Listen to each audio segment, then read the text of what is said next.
Vai zināji, ka Latvijā ir 19 bākas? Katra bāka atšķiras ne tikai pēc izskata, bet arī pēc tā, kā tā mirgo. Dienā viss ir vienkārši. Tās ir dažāda garuma, diametra, krāsojuma, strīpainas, rūtainas un tā tālāk.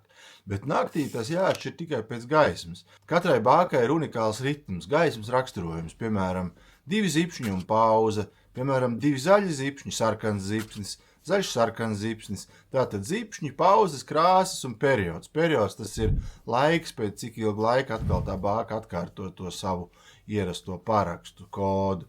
Svarīgi, lai kuģojot šīs bākas nevarētu sajaukt vienu ar otru, jo kļūdas var izmaksāt ļoti dārgi. Starp citu, ir ļoti daudz interesantas informācijas par šo un arī bāku bildes. Ieguglējiet uguns un zīmes Latvijas Republikas ūdeņos. Jūs atradīsiet PDF failu, kur var apskatīt visas bildes.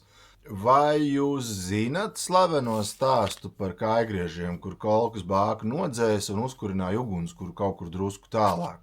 Un tad kuģi skrēja uz sēkļiem, jūrniekus, diemžēl izskaloja uz krastā, un tad laiks nāca kājgriežiem, kas zaga viņiem zābakus ar visām kājām.